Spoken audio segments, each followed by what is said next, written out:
I'm Dan, and this is 10,000 Hours of Indie, a podcast exploring new music and delving deeper into what goes on in the background of the independent music industry. I'm a musician and passionate music lover, and I wanted to delve deeper into new music in the independent scene around the world. I also saw this as a chance to help artists connect and share their stories, so if there's someone you hear and you want to find out more about, every podcast has links in the show description. Get involved, help this community grow, follow on the 10,000 Hours of Indie socials, you can find all the links in the show description. And also feel free to email me about anything music related, 10,000indie@gmail.com. I'm open to any ideas and love listening to your promos.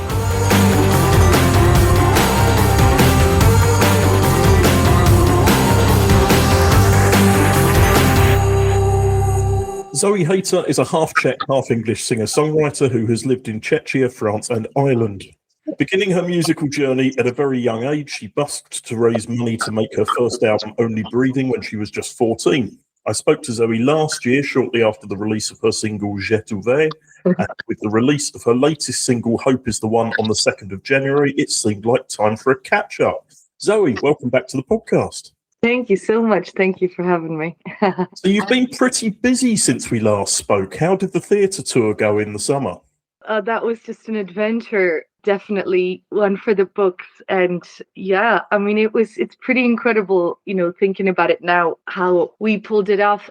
My grandparents' theatre company is one of the few in the world that you're in front of the start of the summer, let's say, if that makes sense. And, you have the show almost done, and you want to put together a tour for that same summer, and you get 18 dates. Very last minute.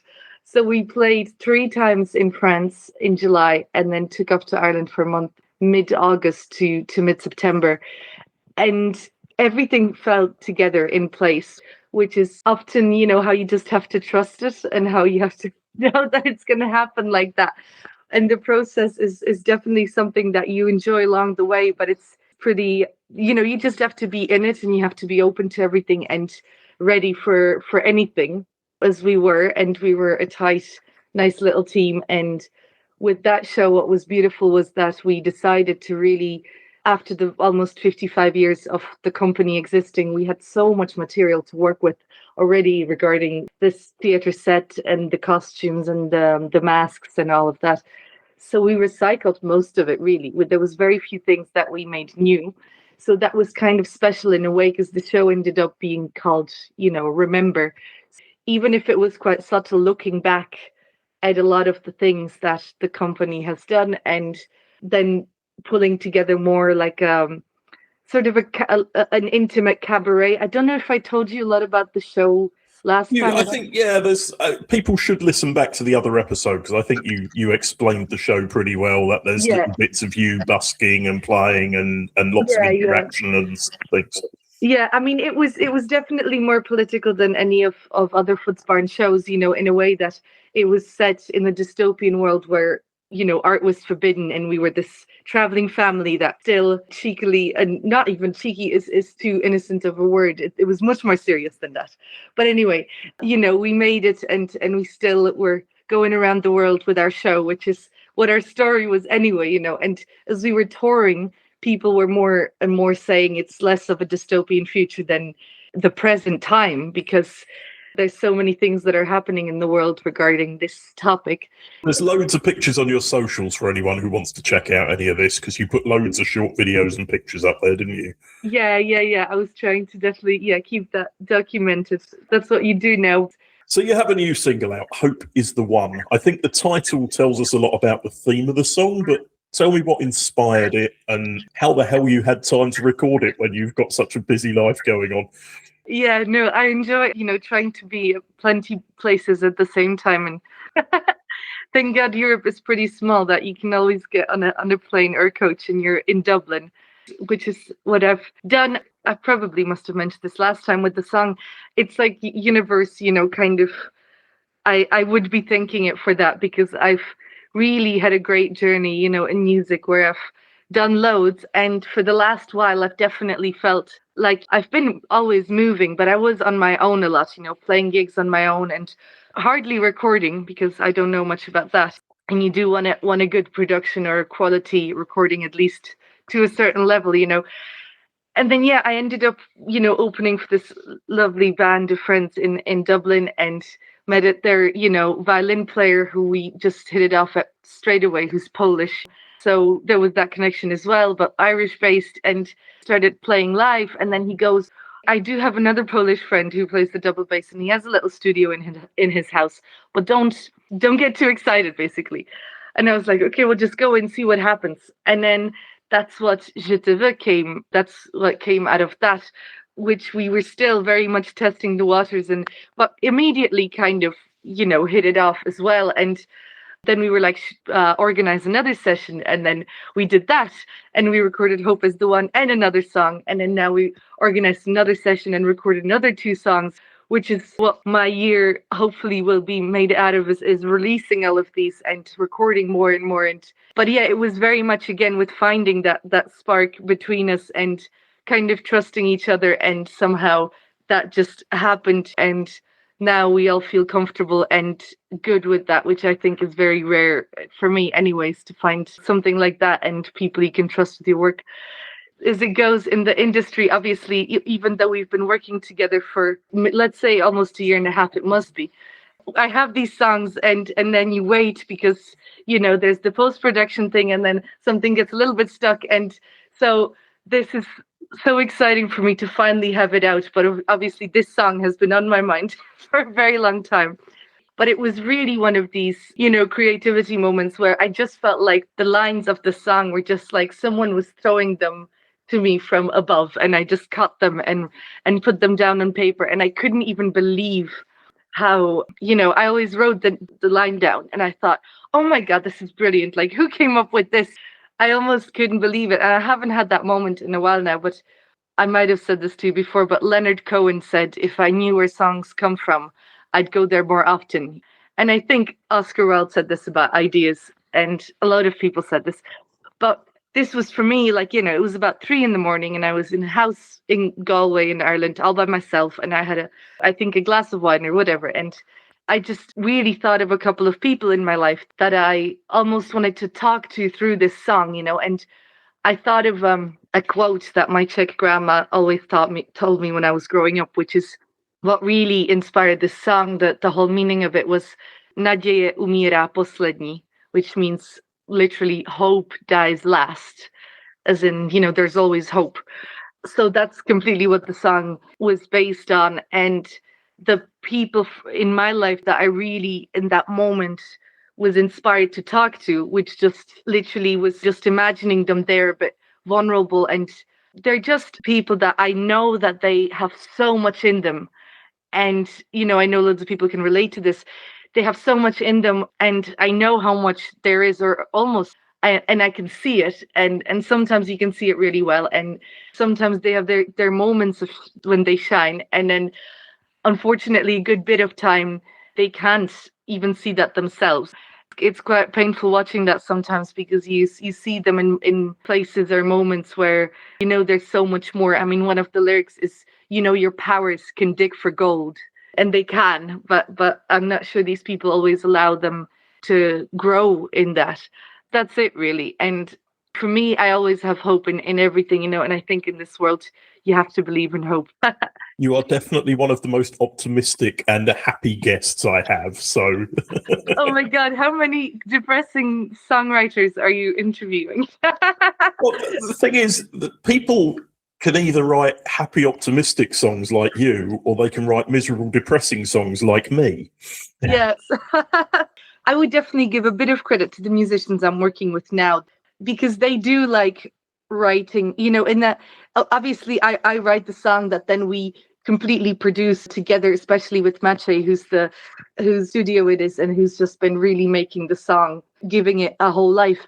But I would dare to say that they like happier melodies, and they're kind of jazz guys, and even though Je te veux was, let's say, could have a dimmer, sexier vibe to it, it still definitely wasn't a depressing song, It is a bit my goal as well, to give a certain energy. So You mentioned why you're quite sporadic with your releases, because you kind of do it whenever you make it back to Ireland and that kind of thing. You mentioned one more release there. Is your plan to sort of have a few releases through the year now? Then? Absolutely. And as I said, we found a really nice thing going and definitely a nice. This is Matej's word, and if he's going to listen to this, he'll love it. A workflow. Which I'm just so happy with, because again, in the world where you just, you never know, and people can be very organized and they also don't have to be. And definitely working with organized people encourages that in me.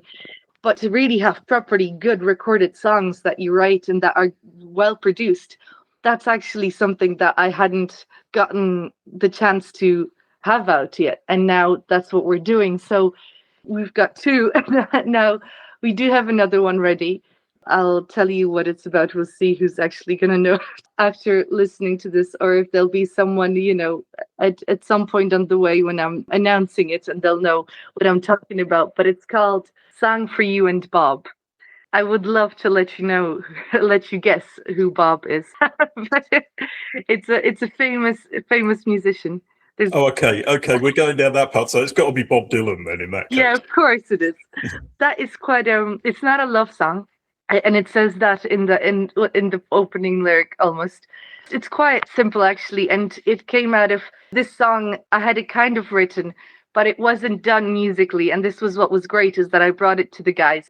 I said especially to Matej, look, you just go nuts with this if you want. I think I want a double bass there and stuff. And he did actually, the musical arrangements was very much him. And so that was nice. But of course, now I'm thinking, how will I play it solo again? Because he's given so much of it now. I've almost given him that freedom, which was great. But yeah, this song just came out of sitting with someone romantically or not romantically, doesn't matter. But of course, it does have a bit of that vibe in the song. Being obsessed with Bob Dylan, regardless the movie, all right? That had nothing to do with the movie coming out. I guess as two young people really getting into his songs. I mean, I've always loved his songs, but just actually getting through the lyrics, singing it, just living through these songs like Buckets of Rain, which I just love. It's got this great riff and everything, but it's just has great lyrics that are just feel a bit random, but they're great. But so it quotes him a little bit as well. And again, it's a fairly happy song, even though quite simple story. It's just two young people playing Bob Dylan songs until 6 a.m. and then, not getting much sleep and then having to work the next day anyway. And then still kind of living in that delirious, like still that night, getting together, drinking some wine and still playing Bob Dylan all night. It's very much in the moment. That's how I felt then. But the style of music is different. It's more like kind of Nora Jonesy kind of thing, It's not a Bob Dylan sort of. Well, I was going to say that this song's not like the last one either. So you there's a noticeable progression from each of your songs. And I guess if you're now working with the same core musicians, then you're learning about each other and developing together as a group, in a way. Yeah, absolutely. I mean, we bring out the best in each other. For me, I think I found a voice now. So are there any plans to release a music video for this song? Absolutely. Well, by the time this interview will be out, the video will be out too. I want every video to be different.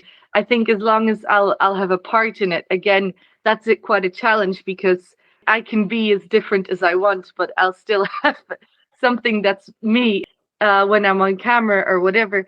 But I have a very good friend. I met him on the Razorlight tour, which I think we must have talked with. Yeah, we did, yeah. And he was the driver. And so we talked, driving me around. It always took us hours to get somewhere. So I was talking to him for a very long time so he wouldn't fall asleep. And that's how we got close, because I can talk for a very long time. And he was pleased with that. Then we've gone on a few trips. He was always driving a band around Europe or something. And I joined him a little bit just to basically talk to him while he's driving and visit a few places together. And he has a great camera, and he's very good with the camera too. And he said, do you want to come for a little trip again? And I was like, oh man, of course I'd love to. And it was now in November, and it was just before I had to get all my 4 wisdom teeth out, which was very, very... All in one go? Yes. Oh, So I had to mention that. It was quite a thing in my life. I didn't realize it would be that bad. They're yeah. quite hardcore in France. So I did that just before Christmas, and it was pretty tough. I thought before I might be quite immobile, or I don't know what's going to happen with me for the next few weeks, but I want to get something done. And I said, since we'll be driving around a little bit, would you mind just grabbing your camera and, could we, because he's very supportive throughout, trying to always help me out. And I was like, I don't have a video for the song. And could we just, I think it could be really natural if, if we are traveling to a few places, which was in Germany, it was Berlin, Hamburg, and then we drove to the Netherlands, so to Utrecht. Would you mind just if we're just walking around and I have my guitar and stuff and just busk it, just improvise it and just see what happens, and make it pretty simple. And so we literally, it was cold, really cold. And the only idea I had was asking a music shop somewhere along the way, which ended up being in Berlin, finding a nice music store that I could go in. And I was imagining the video starting of me walking down the street and just walking into a music shop and grabbing a guitar and starting singing the song, because I thought it could be a nice picture. Usually guitar shops are beautiful because you sit down and there's all these guitars behind you and it's just a nice picture. So we found a nice one called, I think, Acoustic Music Store, and it went in. The guy was very nice. He said, "Okay, if it's only a few minutes, because I need to keep it going, so you can't be hanging around too long." I was like, "Yeah." We did it on one take. I was like, "Okay, let's go. We have to go." And then we just walked around towns, and Chris, my friend, was pretty busy anyway. So it's not like it was very limited, and it was just very cold. And sometimes it started raining or it was really windy, but we kept on going. And I could barely, lip sync it because I made the mistake of not taking a good enough speaker or anything to hear the song while I was trying to, lip sync it. So that was definitely a tough one. But I just came home with all this footage and I was thinking, oh man, is this gonna, I wasn't even sure what was there. And we were just really lucky enough. There was a lovely fairground, with a huge, loads of attractions and everything in Hamburg that just opened. So it was in the dark, in the night, just me running around a fairground, and all of these things. And it just became really natural. And it was then just me going around singing that song. And at the end, I'm singing it in the rain because it was raining and that's what we were doing. And I think that's what that video had to be, and then I edited it myself on a very old computer, on a very old DaVinci Resolve, which was driving me mad. But I did do a film school in Prague, so some of that came to use. And I was pretty proud of considering how improvised it was, that it ended up being that, because it's one of those where the song really speaks for itself, and I wouldn't want to overshadow it with a complicated video story or whatever. So I haven't seen it at the point this is going out, but it will be out for people to see when this comes out. Exactly. Last question. You were actually the first person I asked this question. I came up with it about 10 minutes before I interviewed you the first time. Let's look at where you are now. With what music are you listening to at the moment that people may not be aware of and should take some time to check out? Great, because I thought about this, and this morning I woke up and I thought, oh man, I was a bit speechless last time because too many or not many names came to mind, and I did actually prepare myself a little bit. I know so many people, and I would love to call everyone my friend in music, and I have met the people I'm going to mention at least once, but not for a while. But I think they're all amazing, and I've followed them, and I wish, I hope that I'll cross paths with them again on the musical journey, which is what happens, and it will happen. I don't know if you heard of Lemoncello, which is a great. They're two Irish girls, and they're just amazing, like folky, a great, mix of that. I mean, obviously they're Irish, so they're going to be amazing. But it's Lemoncello, like lemon and cello. And cello. Okay, so I assume there's a cello in the duo. There is. So it's Laura who sings and plays the guitar, and Claire who sings and plays the cello. And then they, I think, recently had a bigger band together. But I met them when it was the two of them like that, and it's just a very magical, powerful mix. They definitely have a good few songs and records out now, and definitely very, very powerful. Really draws you in. Yeah, just really amazing lyrics.